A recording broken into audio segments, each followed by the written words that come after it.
So welcome back from the lunch break. I think we can kickstart this session. So far, so good. We'll now ask group two. Group two, can you give us your nuggets for the day before we continue?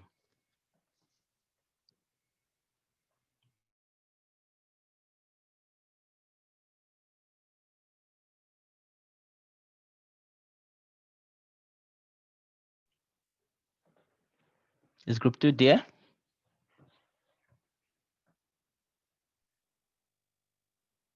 Okay, if there's nobody to speak, I thought we shared the task, and but it appears they're having connectivity challenges. Okay. But what we discussed, they were asking what was supposed to be a nugget, and I had explained to them. So maybe that's why I asked the question before the lunch break. What was the task you had to do? So I explained to them that they ought to have gone through the frontier posting you made on the YouTube. The last one was on Sunday. No, Which was it's Sunday? no. The nugget is on the I think let me share. It's on the Dropbox folder. Let me share this because it looks like some of you have not been able to look through this. So this is Dropbox folder I sent the link, and I guess nobody still is having challenges to get through this. You just tell anybody who is having a challenge. No, I look at that shortly after. I had the challenge previously, but I got it. Okay. During a break. So now if you go to I group am having a challenge. who is speaking? Professor. Marion, I sent you the link. Did you get the link I sent? Yes, you sent the link at the first, yesterday when I opened it, I saw all this. Today when I've tried to open it, it's telling me not existing, so. Yeah, but I replied your email this morning. Did you get the? Okay, I'll look at it. Thank Okay. you. All right, so this is the group two. Prof, I also have the same problem. Yeah. Tio has a problem also. Okay. The Dropbox. Yeah, so I will try to. I will send this link now to. I'll send this link to the chat place. So if you have a problem with this, look at the chat now. Where are you? The chat. Okay. So you can try to see if you open that now from the chat. But the point here is that if you come to this Dropbox folder here, if you open this here, there are some free books. There are some free books, and I've included here several papers. Yes. Please mute if you're not speaking, so that. So here you can find all these resources you can use, and then this group 1, group 2, and to group 8, and here is the lecture slides. So yesterday lecture is here. You can take that from there.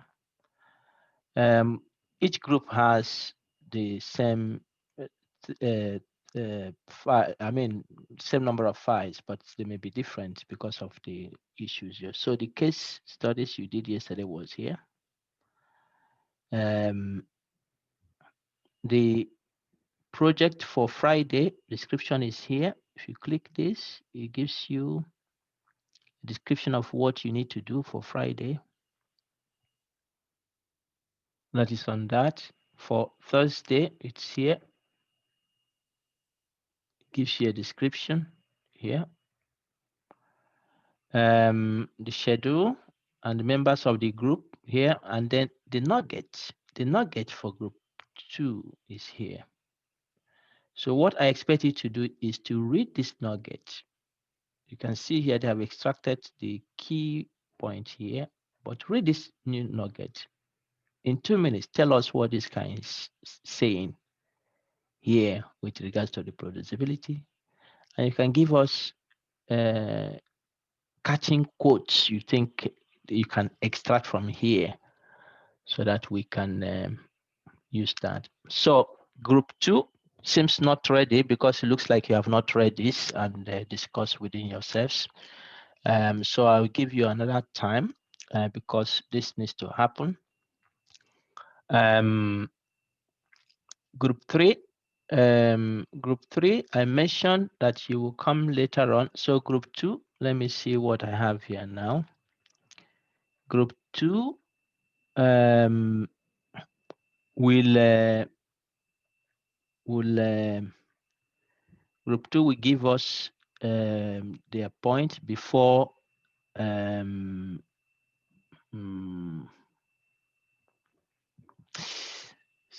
okay, group 2 you give us at the end of the day. So your nugget will be the last thing we take today, and then group 3 will give us at the end of the day once we finish the last part of the lecture, and then group 3 will give us the first thing in the morning tomorrow.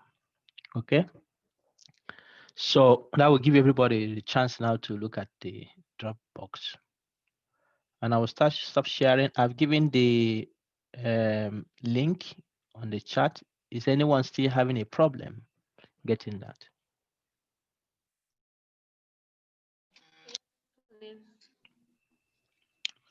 I didn't hear that. Hello, Doc. Yes, please, who's speaking? Is that clear? Yes, please. It's Yeah, clear. please. But when I copy the link there, they're asking for the is it like logging in? So you must have an account with the. Yeah, you Because have they're to. asking me for You, login details. yeah, you register with Dropbox. You should register with Dropbox. I think it's easier, isn't it? Okay. Yeah. Okay. Does Thank anyone you. have this challenge? Yeah, I'm getting to the Dropbox, the login details, which I have. But then when I go there, it's just showing me my own files, but not these reproducibility files. Have you clicked this? The link. Have you clicked this link? Yes, I have. I'm not sure. I'm not sure why it's doing that. It should take you directly to this folder. Yeah, it's not taking directly. And when I click the link in my search box on Dropbox, then it tells me that the files don't exist. Is there anyone who is not is there anyone who has accessed this? Is there anyone who has access to this currently? Yes, I do, bro. Okay. Okay, Marian, can you check the second one? This one. Director General of Sports. I mean, see. Can you click this one here? Okay. About the course and to encourage other people as well. So if you somebody is playing my video, it's not very nice to hear your voice. It doesn't sound so good. Okay, that one is taking me there. Thank you. Great. Yeah. Okay. So please mute if you're not speaking. All right. So I guess it should be. So those who are having problem, you can use this one here.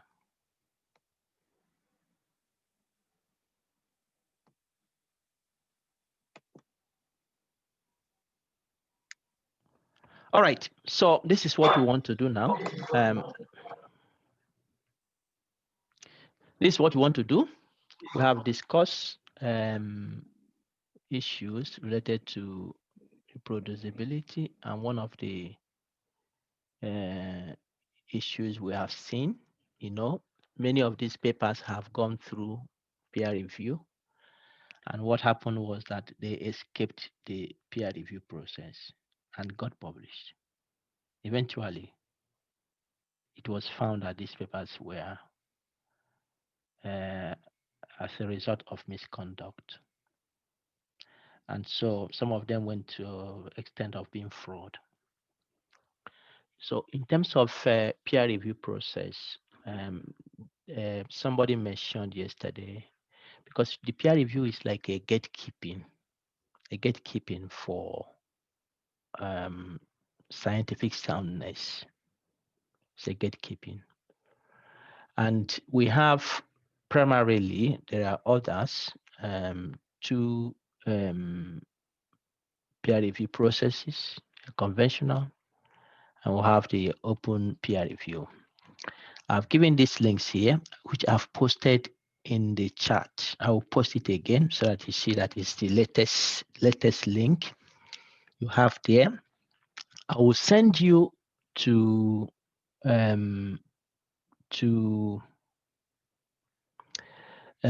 groups. I will make you 2 groups now. It will be large, but because we have 2 things to discuss, so you try to manage yourselves there. You have 20 minutes to look at this. Group 1, you will look at conventional peer review. If you quickly go through this, you will see how it has been discussed. And group 2, you look at open peer review. And we'll come out to tell us what it is.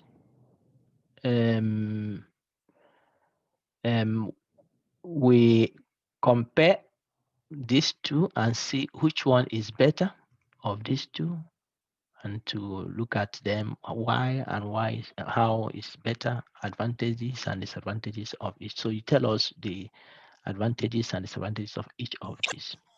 And when you come back, we will discuss this. Is this clear?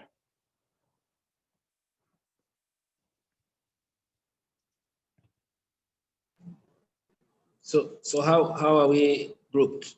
Yeah, I will do that now. Let me just give this so that you have the link. You can open the link before you go to your group so that you have it on your computer. Oh, all right.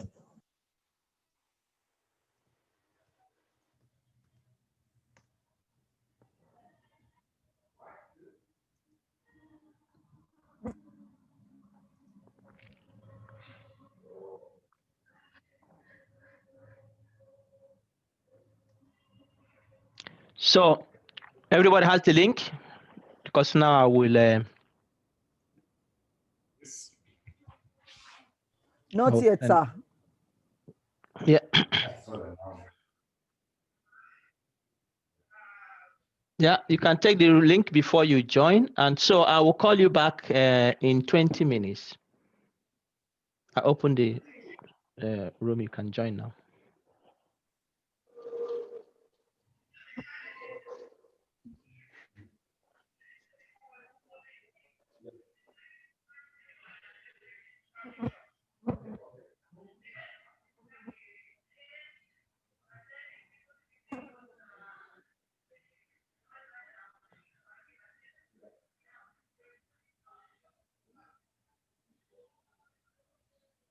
Oh, sorry, Dr. Bright. Yes, sir. There is no way we can know whether we are to open for group 1 or group 2, since you are here to know our group. No, just click what you see on your listing. It will take you to your group. Okay. Whatever I'm talking appears about in the your link to the paper that you are. Okay. Okay. Yeah, those that Huh? link contains that link contains what you should do. So, and everybody has the same link, so it doesn't matter. Okay. Okay. I can't get this thing again. The link to the to join the rooms.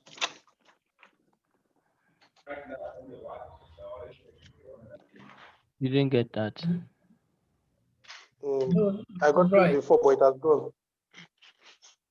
Dr. Bright, Yes, sir. Yes, if I'm seeing room 1, is Yeah, that okay? just go there. Just go there. Okay, Just okay, all take right. any room that. Okay, all right. Yeah, Ruby, this afternoon one is different from the morning, so just join the group appearing before you. Okay, all right. Thank you.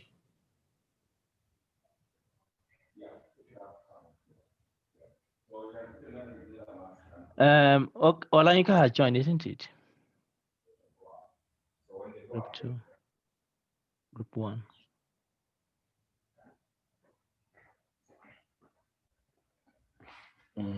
Okay.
Okay, everyone is here? Yes. You're all here? Yep. Yes, sir.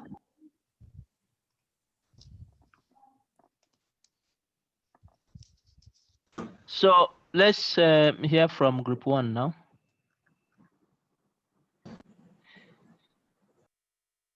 So just give us group 1, give us 5 minutes max of your thoughts.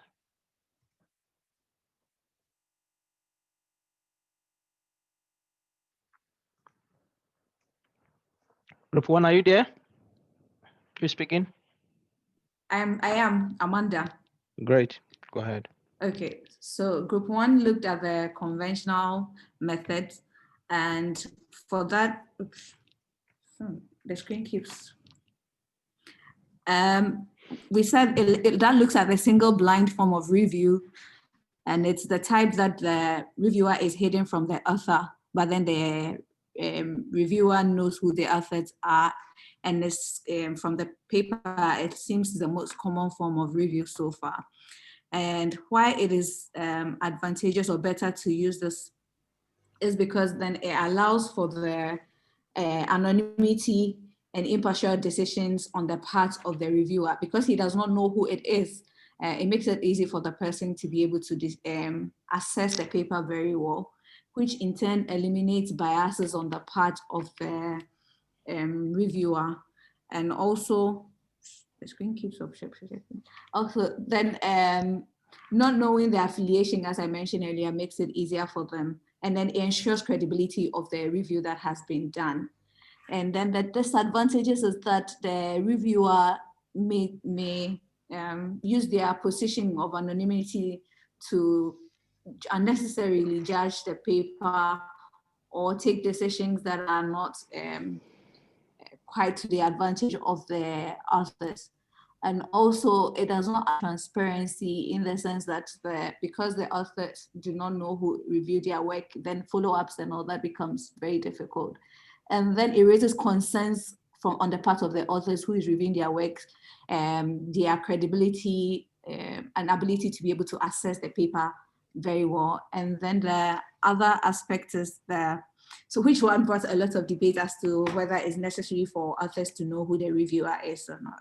And then the one thing is also, we said that the knowledge of we found in the paper is that the knowledge of the author may overshadow the quality of the work because they are skilled in that area and probably whoever is reviewing may not be that strong. And then it has potential of discrimination, especially if the reviewer has biases, especially on the context of gender and nationality. They have that authority to be able to take decisions based on that, which is detrimental to the authors. So this is what we have. Thank you. Okay, thanks very much. Let's look at that. Anyone from group 2, group 1 who wants to add anything to? Yeah.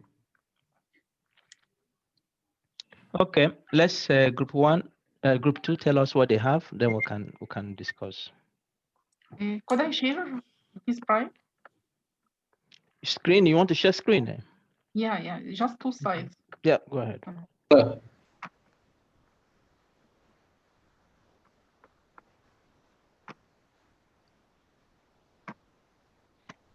We think that open peer review is important for reproducibility because there are many pros and advantages.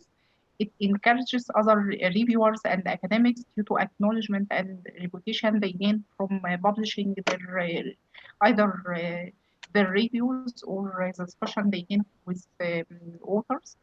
Reviewers could be constructive because they know that the review will be published. It enhances transparency and which ensures validity and reliability of results. Overall quality of the review and the article will be improved. But there are many cons because the academic community in most cases is very small. A lot of unnecessary fatigues will appear, and it is also have attention of time because reviewers will be disclosed on the website at the time of reviewing, and the whole reviewing process may be open to others. Some reviewers may refuse to review through this model because they may be attacked by negative review, and they may have some struggles with their colleagues. And also they may have reluctancy to review for seniors and professors.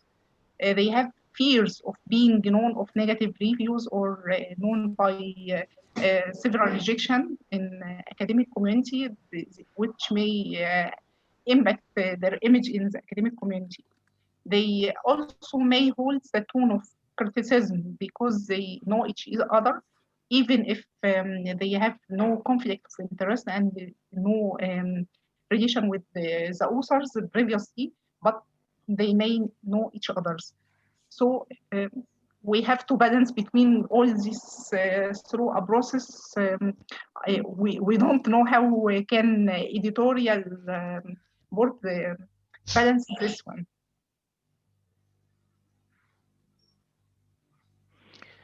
Okay, thanks very much. Thanks very much, group 2. Does anyone from group 2 have something else to say? Add to May what? I add few? Yeah, please.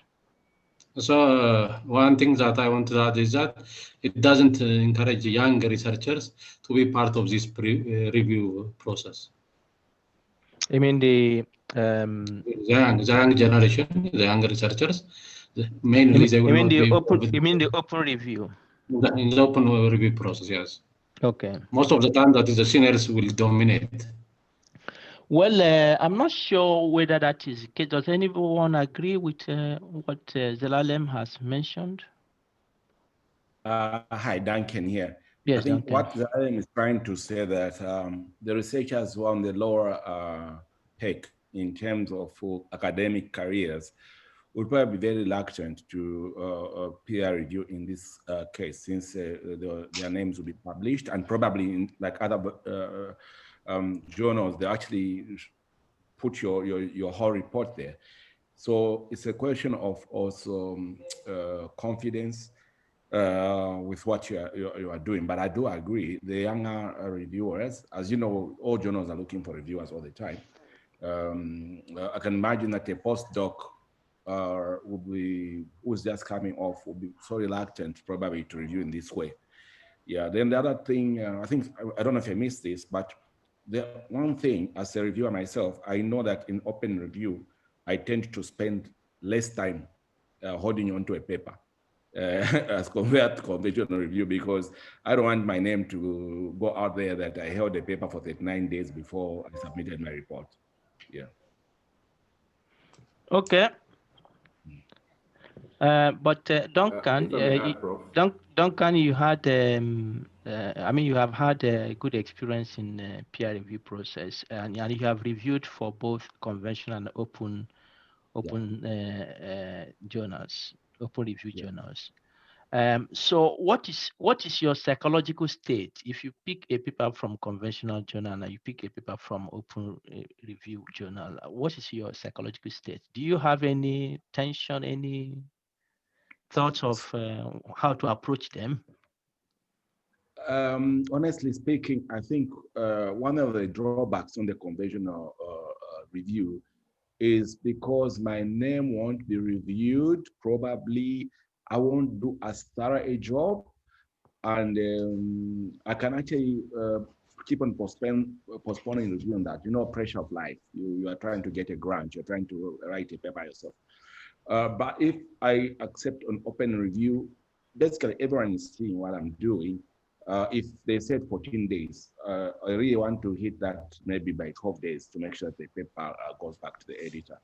So I think it's a plus. I'll also tell you that I've had senior colleagues complain about my review. Okay, a colleague from another country says, no, Duncan's review wasn't very good and ABCD. You know, so that's the drawback where everyone knows who's doing what. Mm-hmm. Yes, I think that's the drawback I get there. But I don't really, pretty much, I try to be objective. If I really think that there'll be a conflict with a colleague, then I would rather say, no, I'm not going to review this paper. Mm-hmm. Yeah. Okay. Yeah. So let's discuss. Does anyone have other thoughts about the issues here with regards to reproducibility?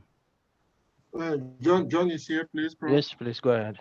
I think I had an experience where my supervisor gave me paper to review, and I did a review. Yes, the paper was rejected, and then when it was sent to, and he had noted there that it was done by his student, and the authors contacted me. We worked together, but I told them that if I am participating or helping in the process, then I cannot review the paper again. So I don't know what happened, but I'm sure it helped them. We had a good collaboration. They were not like violent. They wanted to understand what they could do and so on. So I think it's not only looking at the negative side of it. People also want to know what they could do better. So this was conventional peer review. It was open peer review. So they got to know you. They got to know your name and who did the review for them. They wrote to me. They had my email. They wrote to me. Okay. They wrote to me and Arthur. So Arthur asked me to I think that is a good result from the peer review, so that in going forward, of course, if the paper was rejected in that journal, you cannot submit it unless they gave you option of resubmission. But if the paper was rejected from there, it means that you need to send it to another journal. So for inviting you to participate means that, of course, you cannot be the reviewer anymore. So that is not. I don't think that is a bad thing. It's part of the science collaboration we are talking about that can happen. Okay, thank you. Okay, any other thing?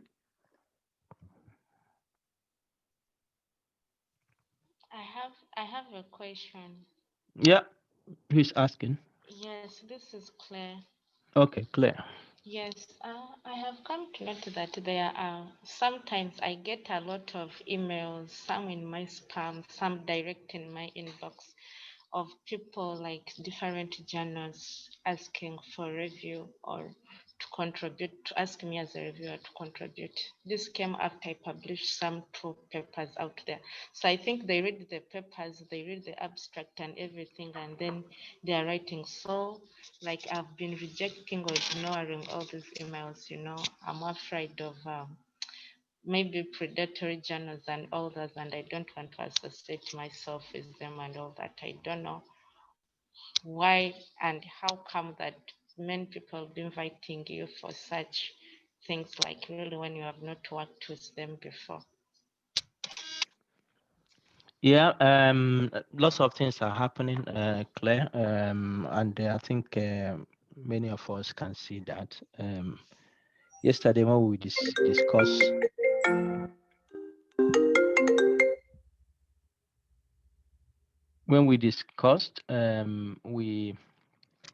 we talked about the issue of bad science, the days of bad science. Lots of things are happening.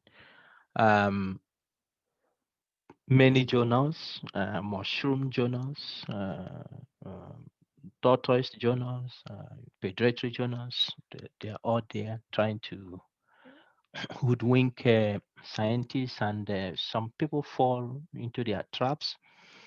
But anyway, how do you know a journal that is fine to review? If you don't know, you can ask your colleagues in your field, because this is in most cases field specific.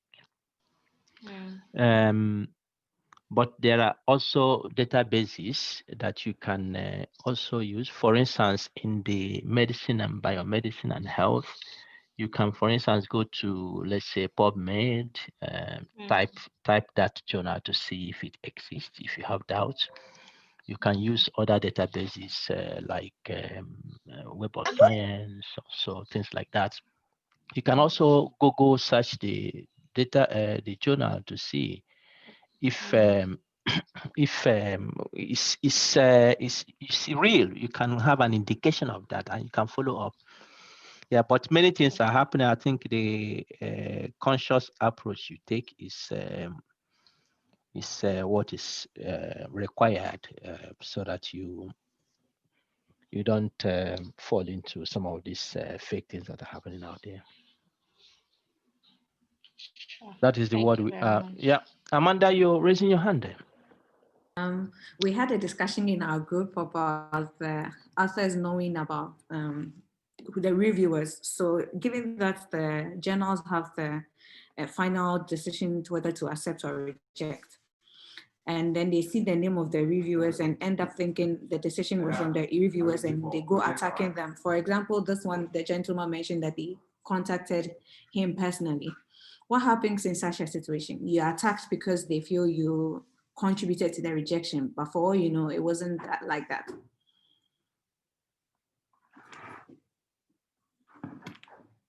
So what do you do in that case?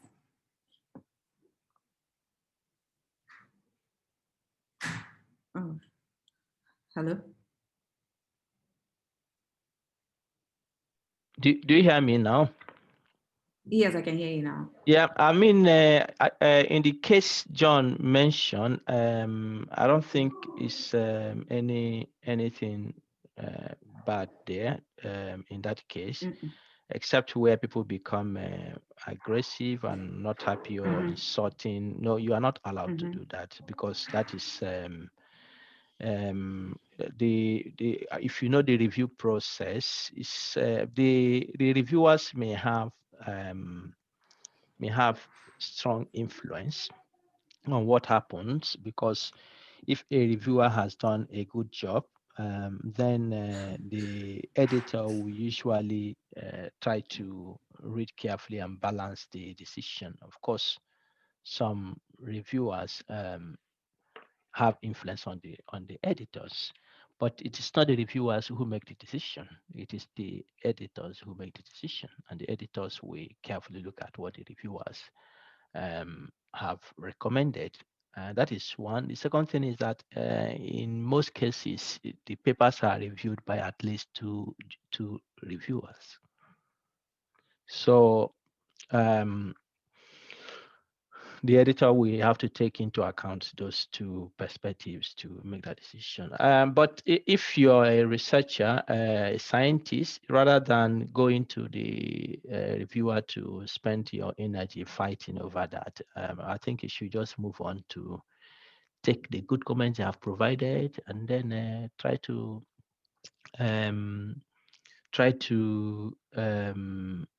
refine your paper and submit it elsewhere. That is the trade we are. You can't by fighting the reviewers. You continue fighting the reviewers all your life because as far as you grow up in your career, that is what you face. You have to do.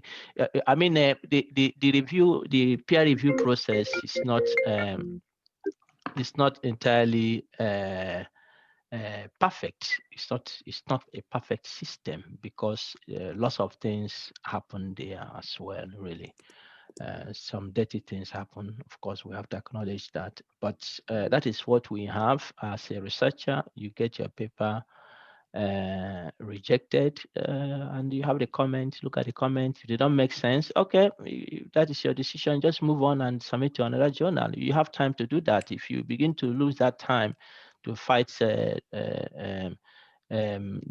reviewer, then you end up not doing what you should actually use your time for. Yeah, can I come in there? Yeah, is that Duncan? Yes. I think you make a very, very good point. So there was a paper I published, I can't remember, 6-8 years ago with my colleagues. We submitted to the New England Journal of Medicine. They took us through the whole review processes. I don't know how many reviewers were there, like 4, and things kept on coming. I think the whole idea about review is to improve the paper. If the paper looks credible or the data looks credible, the reviewers want to help you to communicate properly and the paper makes sense. So we spent like more than 6 weeks because we had put in on rapid review. And then we kept on, like every 3 days, we update everything, according to the reviewers. When it was done completely, the reviewers recommended publication. Then the editor wrote to me as a corresponding author and said that, thank you very much. The reviewers now have come to a conclusion that it is publishable, but unfortunately, we have recently published a lot in this topic, so we cannot publish your paper. Do you want us to refer you to another of our, sister journals? So I said yes, and then they sent it to the Lancet ID. I think they sent to Lancet ID, and I got a call from Lancet ID editor saying, Duncan, I got this from New England Journal. Can we access that system and we get everything? I said yes, and they transferred everything. 3 days later, he told me we are going to publish your paper. Okay, so we spent a lot of time with New England Journal trying to fix the paper, and then the editor says, no, we have published a lot in this thing. However, we can send you to a sister journal. So that's how we got published. At that point, I really appreciated responding to every reviewer's comments and trying to actually improve the paper. That's one of the things I learned about peer review. Yeah, thanks very much, Duncan, for that experience. I think it's really helpful. I think it's encouraging for the young researchers who are coming up of African descent. You have to know that the world we are is not perfect and cannot be perfect at this stage we are, no? So that is why we have to take it as things come. Science, there are lots of politics going on in science. There are lots of politics going on in the peer review process, but these are the minority aspect of things happening there. Much of good things are happening in science in the peer review, so we have to acknowledge that. Bad kinds are everywhere, as they say. So if you send it for peer review, don't have in mind that, well, my paper is so good. If I just send it, I will get it published. Who tells you that? You are looking at it from your own eyes. So that is why you need to go through the peer review. The reviewers will look at you, and then we make recommendation. So they give you criticism, and then you have to take it from there. So be open. Just be open as you grow in your career. It's a tip you have to learn. Don't go and you spoil your family vacation. You make your children feel that your world is over. You cry. No. That is not the essence. That is what it is, and you just have to realize that and move on. In your career, take the good parts you get, and then deal with the other parts and move on. So I think that is what it is. Okay. Now there are also other aspects of the peer review process that we have. We have the preprint platforms, and this you can already notice it during the COVID era that many people have utilized these platforms quite well, which is good. Many journals are buying into the idea here, which means that if you have your study, even before you send it to the journals for peer review, you have already put it in these archive platforms. These are subject specific and they're increasing. And what happens here is that it is not a place that you publish your research, it's a place that you put it in and people review your paper for you. So you get comment from experts in the field, and then you can use those comments actually to make your paper better. Many journals, if you submit to them, they ask you whether you have submitted to preprint platforms, and you say yes, they're happy with that, and it doesn't stop them from reviewing your paper. So the goal is to see how you can enhance transparency in science. I also have the post-publication peer review, where even after publication, people can comment your paper and send comments to you. Sometimes you have different versions of the paper on the platform in which the authors, even when the paper is published, have corrected some aspect and then repost the correction. So these are the things that are going on there to help to improve the process of reporting, and at least this will help to enhance the reproducibility. You also have registered report. This is a kind of protocol in which you send the protocol to a journal, and the journal will review your protocol, but they wouldn't publish it. They will keep it and they ask you to work on your study, complete your study, and then submit your study, and the protocol will be included in the accepted paper once the study is over and submitted to the journal. You know about the impact factor. The impact factor, that is one thing now you use to differentiate top journals and less top journals and so on and so forth. People are focusing so much on this that they try to get their papers published in these top journals based on the impact factor. And in so doing, they end up sometimes maneuvering the system, like the case studies we reviewed yesterday were published in top journals, and many people, because of their career, they want to get this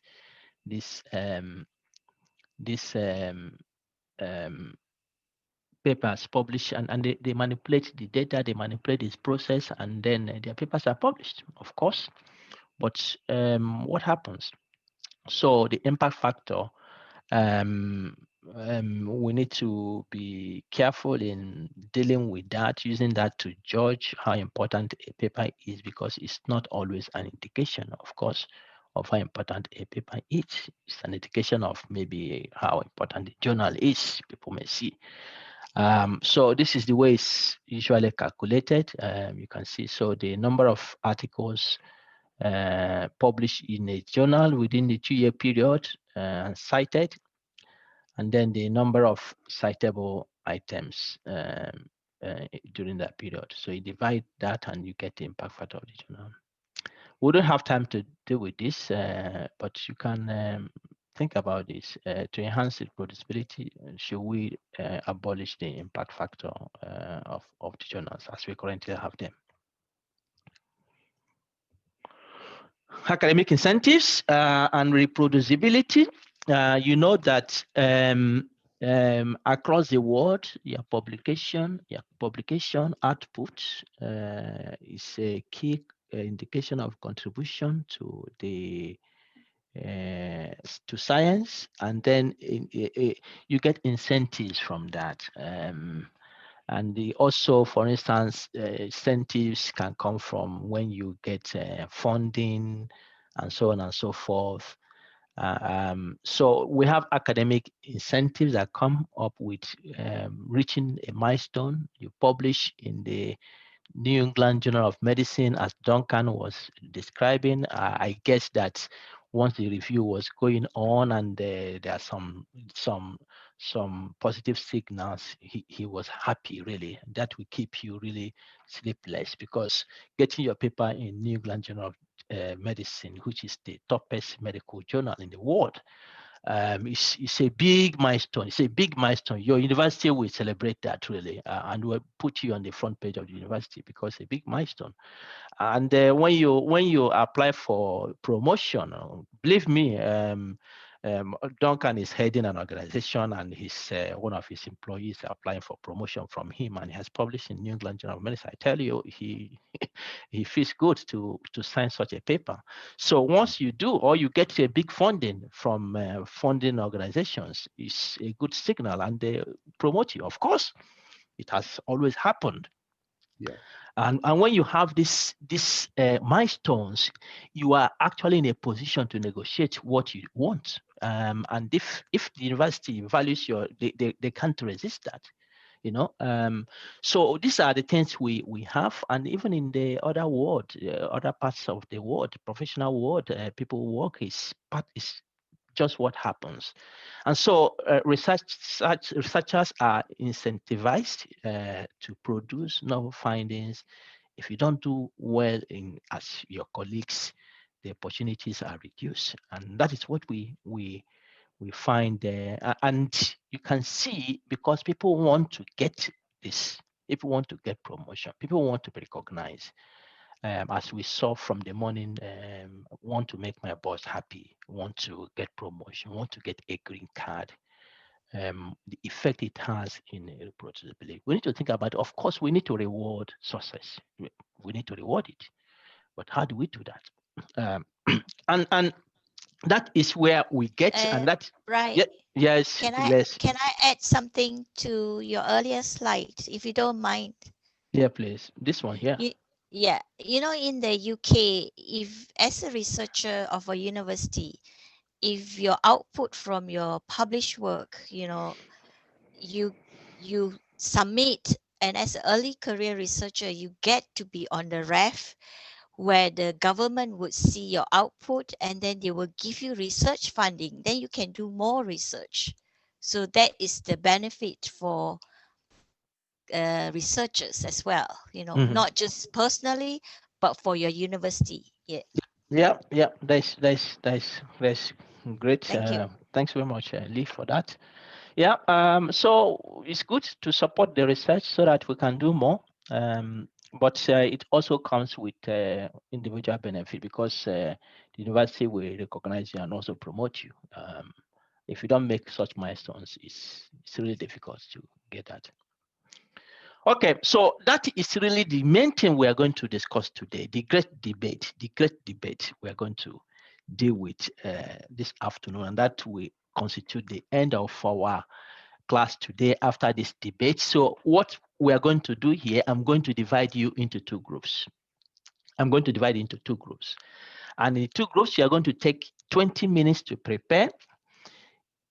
Group one, I will do this automatically, so please know what your group is going to do. Group one, we argue that entirely by abolishing academic incentives based on publication outputs will enhance reproducibility of science. That is your argument. So take note of that. Take a picture of this.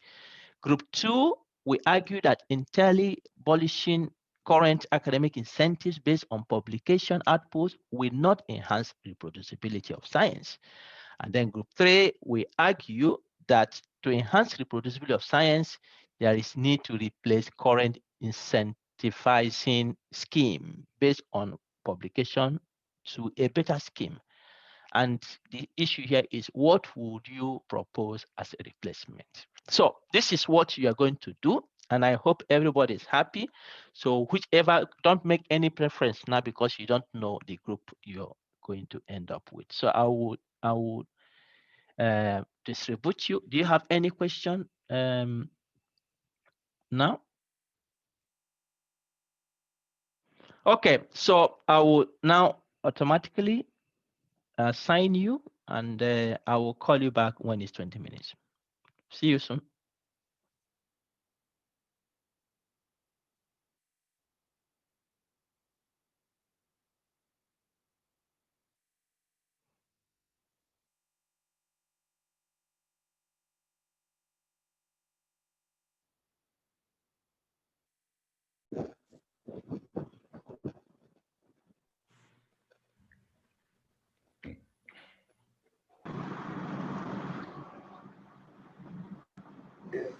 Hey, some with this research methodology course that I have.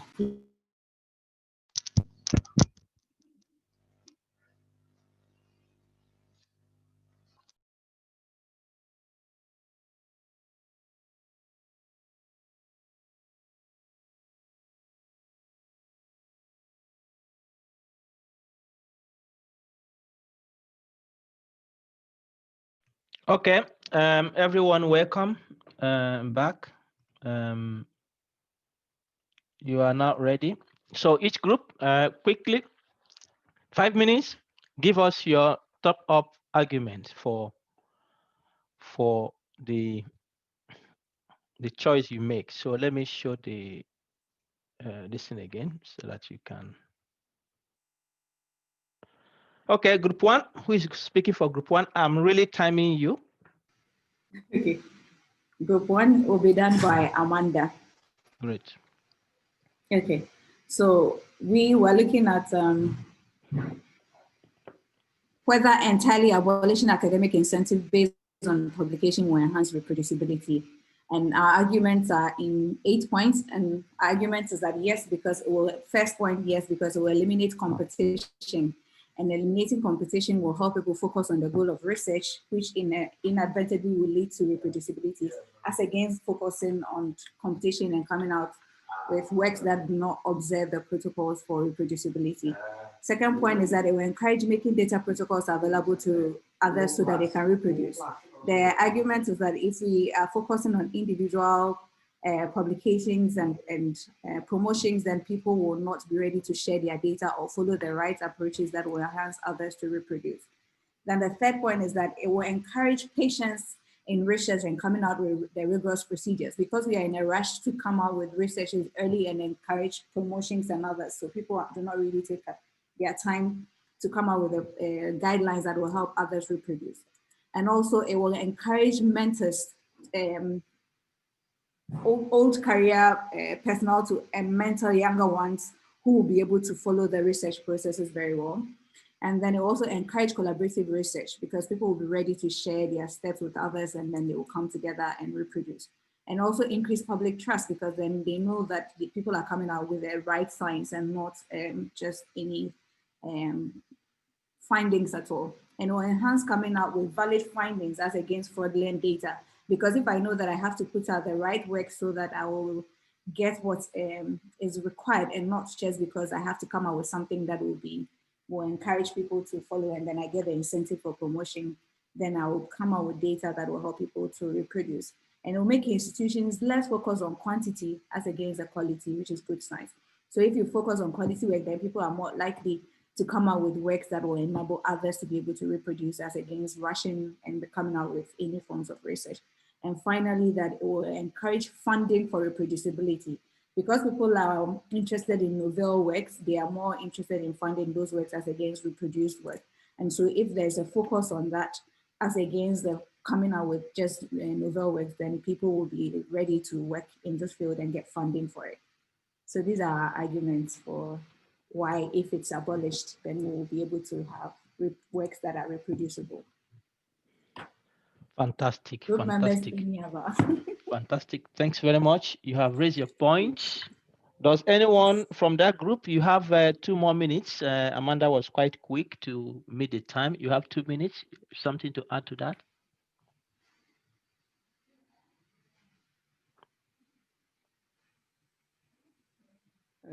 Group members are quiet.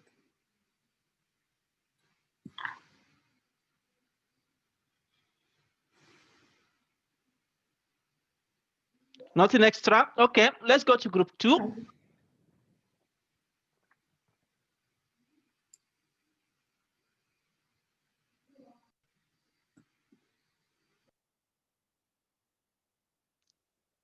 Group 2, who is building the card for group 2?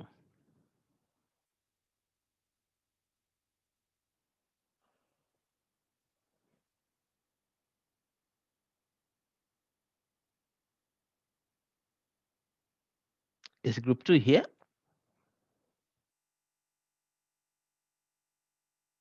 Or group 2, you accepted what group 1 has said? Are you giving up? No. Oh, I okay. Maybe thought they're giving up. Great. I'm not giving up. All right. Tell us what you have.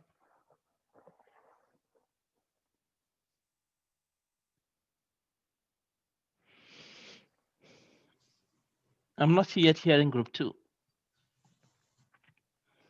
Shall I do it? Go ahead, please. Yeah.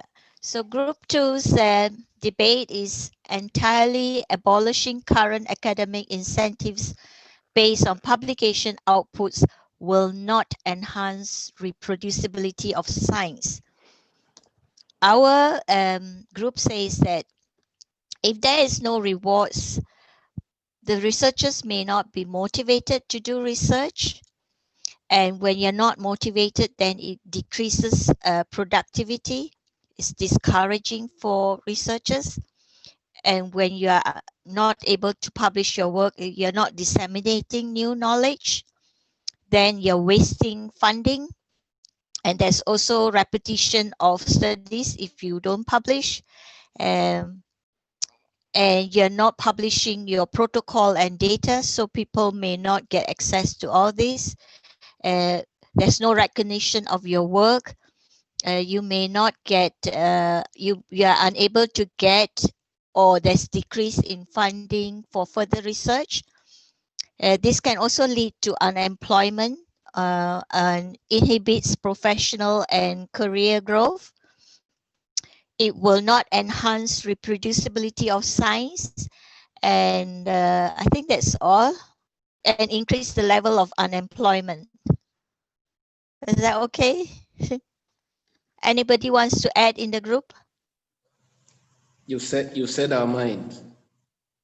Okay, thanks. Okay, thank you, group 2. Yeah, you have made your point. Let's see how it goes after this. Group 3, please tell us what you have. Hello. Hello. Yeah, we hear you. This is Claire speaking on behalf of Group 3. Sure. So our question was, to enhance reproducibility of science, there is a need to replace current incentivizing scheme based on publication to a better scheme. So the question was, what would we propose as a replacement?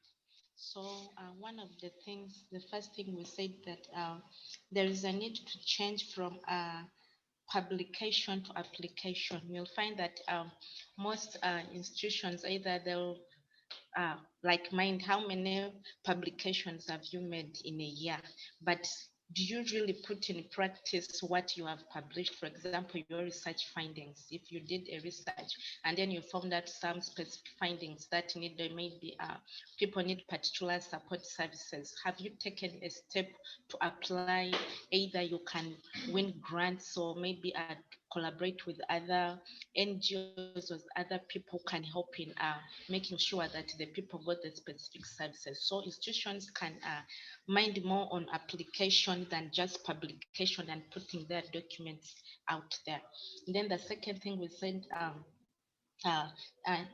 they can also, institutions, what they can do is like maybe sending their researchers to other institutions. Like for example, they can network their young researchers or researchers with other institutions, it can be within Africa or across so that they can go and learn new soft and research skills that can improve their research capabilities. And also, we also said there is a need like to replace with like maybe they should observe more the process, the accuracy and the reliability. You know, the institutions should take this upon themselves. Yes, people are doing more publications, but was the process the right one? Is the research accurate? What of the reliability, the findings, you know, can they be reproduced by other people outside there, so that it may encourage the researchers to also be conscious when they are trying to publish papers. And then what we also said is to provide facilities. You know, like you may find that researchers, maybe they task them to produce a certain number of papers for them to be promoted, but are there the facilities, are the equipments, the good equipments, are they available so that these researchers can provide good findings? And what of the funding? This will help researchers like to do the best and quality work that can keep the institutions on a map, while the researchers they're transparent in their work, and well as when the institution is also like getting a good name outside there. So those are some of the points we had as group 3 members. Thank you very much. Thank you very much. That is really helpful. For each of the groups, did you prepare your points, PowerPoint or something like that? Group 1, do you have a PowerPoint? Or? Yes, please, we do. Okay, so if you can just put it on the chat, and the group 2 and group 3 as well, if you do have that. Yes, so we've that I shared can. it on the chat. Oh, great. Thank you very much. Okay, so now the point have been raised. Group 1, do you have any challenge to group 2? Group 2, do you have any challenge to group 1 and so on? Group 3, anything you want to raise, anything you disagree, be free to bang your table there since we are not close to you. So we have no fear of what happens. But yeah, tell us where you disagree. I'm just curious to know, Who's speaking? Marion. Yeah. Yeah, I'm just curious to know what you would add to our group 3 yourself. What I will add? Well, I don't have anything. I don't have anything else to add there. I think your list was comprehensive. The aspect you mentioned about application is important, very, very important. I used to work at the University of Edinburgh some years back, and we have what is called impact. Lee mentioned partly this. So it's a system every year in which they make assessment of what researchers are doing across the institutions.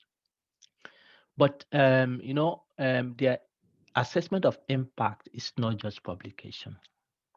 Because if you look at those, let's say, who are into qualitative research or those who are into certain aspect of science, the productivity they have is not reflected just on publication. It's shown in other areas, community mobilization, touching lives in different ways. So you when you describe your impact, you need to describe at different levels. How is your work, your research impacting the society? How is it meeting the ultimate goal of science? So that aspect you mentioned about application is quite important, because regardless of what you publish in top journals, sometimes it ends up being an academic paper that has no relevance to meet the daily life of people and so on and so forth. So it is good to understand that the publication is one small aspect of what science and research can do. So we need to make a comprehensive assessment you need to understand how, for instance, if you're working in the medical area, somebody who has direct link with the patients and presenting talks, presenting workshops, organizing events to encourage patients and so on and so forth. That is one aspect of impact that meets the overall goal of science, and we have to consider that. So yeah, moving away from publication to application is a good concept, and some already doing it, not moving away from publication, but also bringing other aspects that researchers can contribute. So somebody who has community mobilization as a way of impact will get similar incentives to somebody who has big paper in a journal. So I think we have to consider it in that way. But you know, when we focus on publication as a yardstick, then we move gradually away from the goal science should fulfill, and that is to make our society healthier, happier, and increase growth in the society. Does that help you, Mario? Yes, thank you. Yeah. Okay. Any other thing from the groups you want to add to this?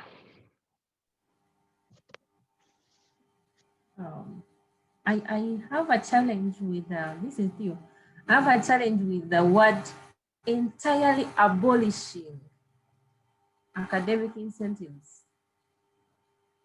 That word is quite broad, and when we go into entirely abolishing, means that you do not have to get anything on a publication output. And for African situations, especially the financial constraints, I don't know how Group 1 has come up with all the 8 points that are very, very positive about entirely abolishing the academic incentives. For real, I find it very challenging. Because they were well laid, they were very good and well laid points that the ladies talked about, and I was like, oh my God, entirely abolishing.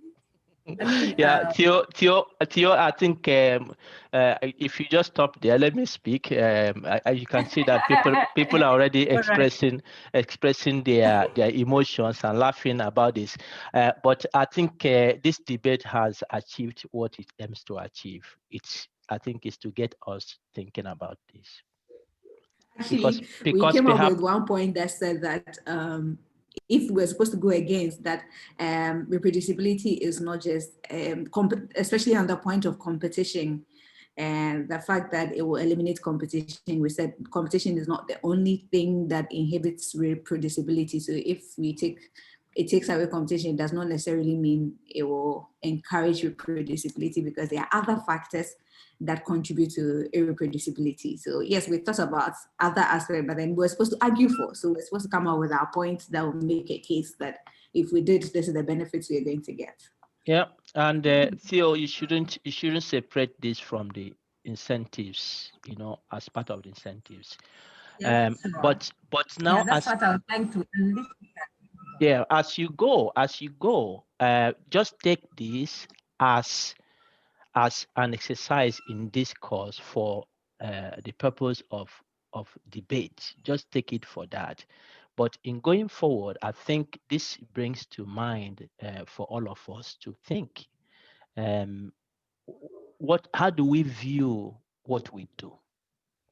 What do we use it for?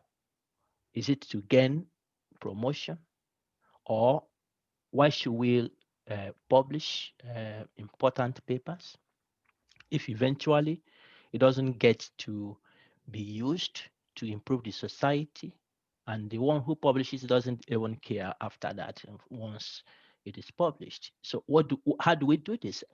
In going forward, you go back to your institutions, you go back to your department, you go back to where you're working, I think we should carry this discussion forward.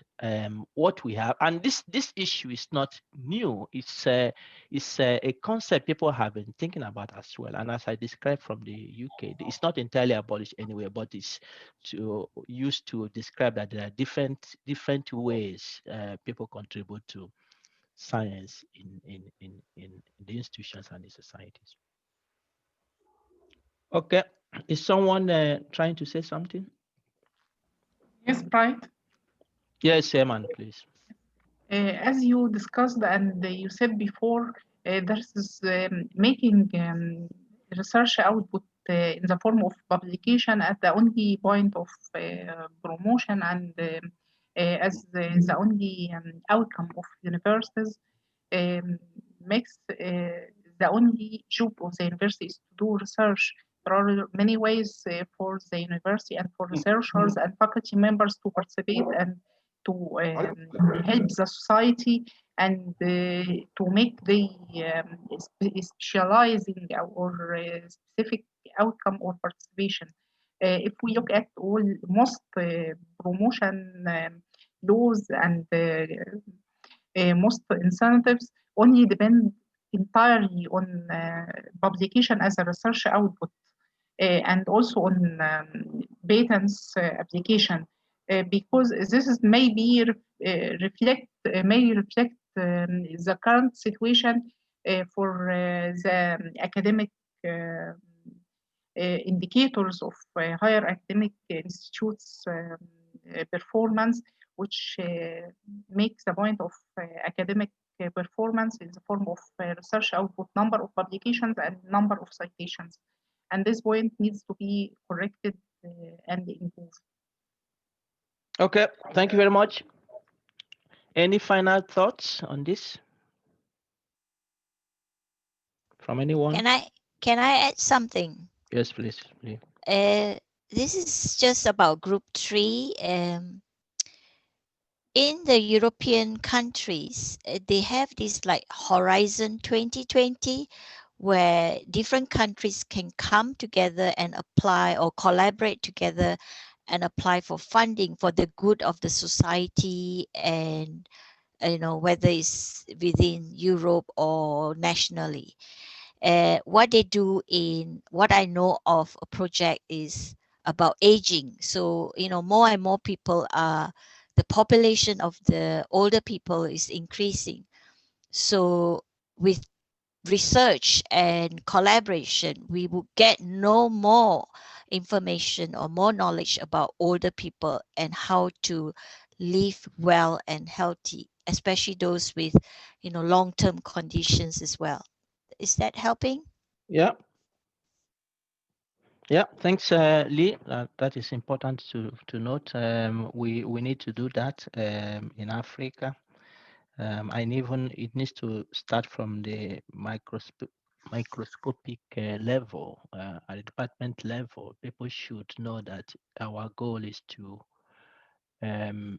improve the livelihood of the society. So collaboration should not be something that we go with fear. We should encourage that, and cross-country, cross-department, cross-institution, that should be an important aspect of what we do. Okay, so what do you think? Who wins? Who won the debate? Group 1. Group 1 won? Yeah. Does everyone agree? It cannot be group 1. Of course, it's group 1. Group 1 won. Group 1 won. All the groups won. Group 2, do you agree? Group 2. Group 2 won. All the groups won. All the groups won. Yeah, that is the right one. All the groups won. Thank you, everyone, for this. This is important. Of course, it is the fun part of it, but it's something that we should continue to discuss. All the groups won. Yeah, all the groups won. I mean, we have first class, second class, third class in the university. Everybody don't just get first class. No, we gave everyone here pass. Everyone pass. I beg you, everybody won. This is a postgraduate course, so At pass. the graduate level, everybody passes. Yeah, Pass, yes. everybody. No matter you have A or C, you are all pass and graduate. Exactly. Okay, so we are closing now. I just want to remind you, on Thursday, you are going to present this, and then on Friday it is this one. We have gone through some of the initiatives that have been proposed to enhance reproducibility. We went through those today. And I've put the slides for today already in the Dropbox. So if you want to go through that, please develop your topic, each group, develop your topic. Group 8, Eman will join you because her group, group 5, is she's alone there, and group 6 will have to be terminated because I think all of them have run away. So other groups, send me your topic, and as I said yesterday, it's first come, first serve to approve each topic that is given. So choose your topic for Friday. If you want to develop a new initiative, just feel free to do that. Send me the topic, and then you start working on that. I've given the instructions of how you should go about this. And then for Thursday, we should work on this. Tomorrow, I want us to decide on the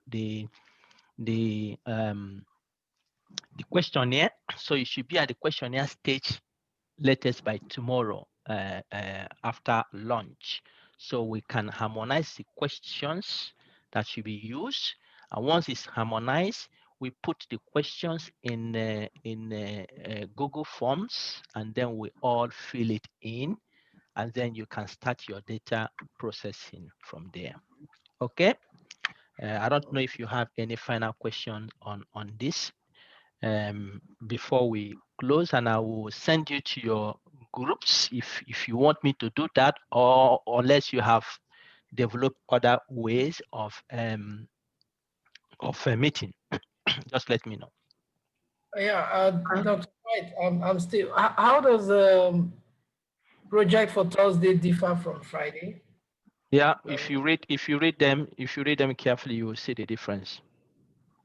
Okay. Mm-hmm. So they are not the same thing. No, they're not the same thing. All right. Okay. All right.